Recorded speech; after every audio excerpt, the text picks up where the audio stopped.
Assalamu alaikum, hello, and thank you for clicking through and coming to watch my video. My name's Jon Dean, and if you're here watching this right now, it's most likely because you've just watched or seen a clip of a video on YouTube of me in Saudi Arabia becoming a Muslim. I wanted just to tell you my story because people keep asking, like, you know, sometimes the video's not that clear or the sound's not that clear, and maybe it would be easier if I just told you, you know, exactly what happened and how I got to that point in Riyadh, Saudi Arabia, in front of all those people where you saw me basically embracing Islam and becoming a Muslim. And people are always asking, like, all these questions like, John, why did you do it? What did your family say? What did your friends say? How has it impacted your life? What makes someone go from being, you know, a Christian, or as in probably a modern day normal, I would say, English non-practicing Christian, and how does all this happen? So that's what this video is here to do. So I'm going to just quickly tell you, I'm not going to spend too long because I don't want to bore you. I'm going to tell you what I went through, what I did, and then if you have any questions, feel free. I'm going to put some links up behind me, and you can come and chat with me anytime on Facebook or by email. And I'm actually going to tell you about another message that I'm kind of starting to spread, which might interest you. But my story pretty much was in 2008, 2009, I moved to Riyadh in Saudi Arabia. I went out there to work. I work in the health industry, so exercise and nutrition. And I went out there because Saudi Arabia was a place that needed people like me to come and help them move. And also, you know, it's a big growing industry out here. It's very fast, and they are cash rich people. You know, there's money out here. So I came out here, and as I was working here, I had no idea about Islam. Nothing at all. Apart from the fact that I'd seen some pictures on TV, what I thought was Saudi Arabia would be like, and most of the Middle East, which was war-torn, and, you know, people blowing themselves up here and there. I had no idea, and this kind of image I had made me a little bit worried about coming here, but also it kind of gave me the impression that Islam was very, very strict. You know, if you put a foot out of line, that's it, boom, you'd be in prison, you'd be whipped, you'd have your hand cut off. You know, you hear all these stories. So the first kind of thing for me was to start understanding Islam purely to kind of make sure I didn't get put into jail. That was why I started it. I came out here thinking, right, I want to kind of lead as normal a life as I can, as what I was compared to doing at home, and not get caught doing anything that's too bad, and, you know, put into prison and put me into a bad situation. I had no idea what it was like.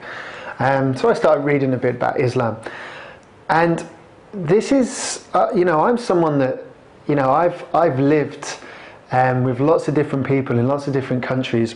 You know, I've lived with people that are Hindus and Buddhists and Christians and Catholics, and I've had friends that are Jewish and atheist, non-believers, people that are spiritual, people that just practice sort of different spiritual different non-religions, but they believe that there's a creator, but they don't believe in, you know, the Bible or the Quran or any of the other kind of texts that we can get given.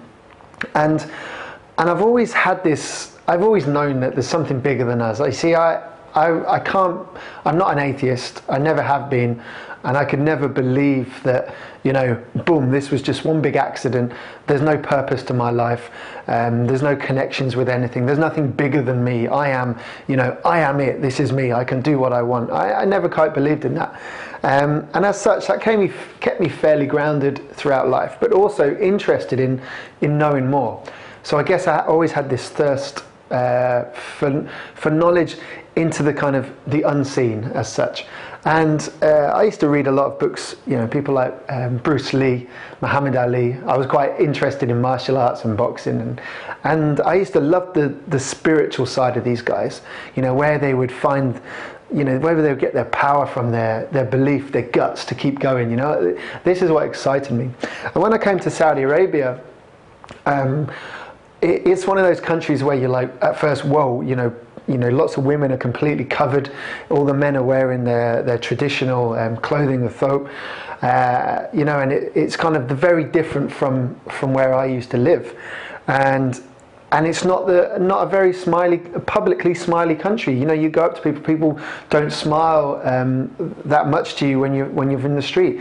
And what I noticed is, the more I started speaking to people here, the friendlier they were. And I kept thinking to myself, wait a minute, I'm sure these guys are supposed to be really strict and not want to see, not want to be helpful, and this kind of misconception I had in my head.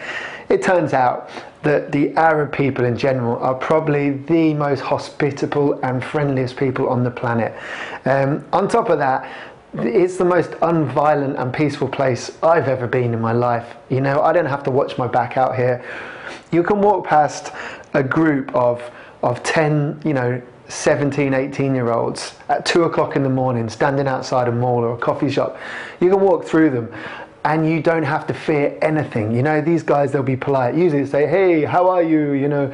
How is Manchester United? Things like this. And people here are friendly. And this kind of friendliness, this hospitality, this kind of giving back, this attitude that I found here shocked me.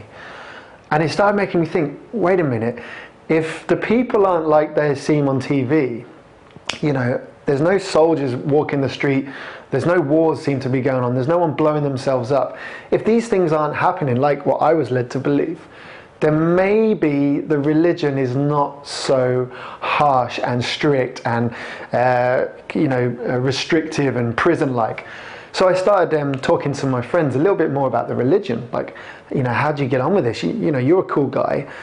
How do you get through life? Having to do this and this and this. And people would always talk to me the same way. They'd always start talking about the Prophet Muhammad, peace be upon him, the Prophet, and they talk about his life and what he would do, and how productive he was, and how he would lead with a really balanced way of life, and he was kind and generous and all these good things. And I was thinking, wow, this guy sounds really interesting. And so I started reading more about the Prophet and other prophets of Islam.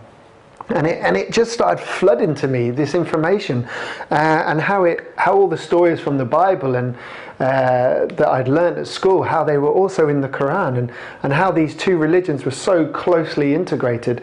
I should say 3 religions, the Abrahamic religions as such, the Jewish, Christian and Islam, and how they were so closely linked and connected. And this brought me in, this made me think, wow, I know that, I've heard of that story, I've seen that, and I started getting more information. As a scientist, again, this is really important, as a scientist, which I'm a research scientist, when you start to study the Quran or the Hadith or the texts that surround it, the information that surround this religion, there's a lot of straight, talking evidence that you can actually sit down and look at and say, oh, I can see the source of this information. I can see the history of this. I can see where this came from. And unlike some of the other texts from other religions, it was actually very straightforward. It was pretty simple. It was, you've got God, believe in God. Pretty much everything else you can slowly get used to. You can slowly start to integrate into your life. But if you believe in God and you believe there was a line of prophets that came to spread the message, pretty much just to help humans get on with their lives and do well, then that's Islam. You've got it down. And when I first started hearing the guys talking about this, it kind of shocked me. I was like, how can anything be that simple? I was like, so I don't have to do this, or do I have to do this every day? Do I have to do that? Like, look, the way this religion works is pretty much, here's a guide. Okay, here's a guide for life. If you believe that there's something that created everything, okay, a creator. So the universe, everything was a creation. It wasn't just an accident. If you believe in that, then you're Muslim, okay? You believe in one creator that pretty much governs everything, okay? Then all your job is now to keep going down that line, to start investigating more. And the good thing about Islam, it tells you test it, challenge Islam, read, learn. This is a big thing of especially the olden day Muslims, the original Muslims, always talking about progressing and learning, and and the advancements they made to this world were unbelievable. And I'm not going to talk about them now, but it was fascinating, the history and the science. And it occurred to me because people just don't know this information. We don't get taught about it at school. A bit like surfing. Not many of my friends can surf or snowboard. And they've all seen it on TV. Some of them think it looks all right. Some think it looks crazy and dangerous. But until you start to do it, and still you start to feel it, you'll never really understand it. And Islam's a bit like that. You have to start to read about it from, good sources, good people. And if you email me, I know plenty of very smart, interesting people that you can listen to, small bites about the religion. And anyway, I'm going on too much. So basically, it opened my eyes and made me realize that what I knew about it was pretty much wrong. And when I started reading about it, it was very simple, very straightforward, and it made sense. It made sense to do this. I mean, things like prayer, I knew that I'd meditated before, I'd gone to yoga classes. I knew that actually taking some time out in the day to say thank you and to relax and to picture something higher than yourself and to be grateful and to think about your loved ones, stuff like this helps. And if you do it in a group with 1,000 other people doing it, you feel that energy. Trust me, you get recharged. And so this, all of a sudden, it was like, well, I can pray and I can stand back up, and I feel great. I was like, oh, bingo! That it's not a chore to get down and put your head on the floor, And once you do that, once your head touches that floor, something in your body tells your mind, your soul, your spirit, whatever it is, that you're submitting, and this is what Islam's all about. You're actually dropping down and you're saying, there's something greater than me, and I want to learn more about this. I want to build up this feeling, this what we might call faith. And to do this, I'm going to do these practices daily, and I'm going to slowly build on this, and I'm going to enjoy it. So back to my story. So here we go. You need to know my story. You need to know what people thought and how I felt. So one day, after all this information had been going in my head, I've been reading, studying, I said to the guys, look, I think we were having lunch. We were having lunch in a hospital, and one of my friends said to me, I hope one day, inshallah, you'll become a Muslim. And I said, I think I'm ready. They were like, what? You're ready? I was like, yeah, I'm ready. I want to do this. I want to become Muslim. I've studied it. I've researched it. Being a bit of a scientist geek, I believe in it, and I'm starting to feel an urge to go towards it. There's a pulling that I need to do this, and when I feel a pulling like this in my life, I've got to move forward towards it. So I'm gonna take that chance. Excuse me. So that was it. The ball was rolling, and although you saw me on the video becoming Muslim with the sheikh in the mosque, originally I'd actually said the shahada. I'd actually said this before. I'd actually gone outside the hospital with two of my friends, because the idea behind, when you become a Muslim, you just need two people to be with you, and you just say that you believe in God, and that you believe the Prophet Muhammad was the final prophet, and you're basically making a statement that you are Muslim. Okay, and the Muslims call it reverting. So everyone's born a Muslim, you go your ways, and then you come back to your original way, which is just to become Muslim, and you just believe in one God, one true God. And I went outside, and these guys helped me with the Arabic words, and I remember saying it.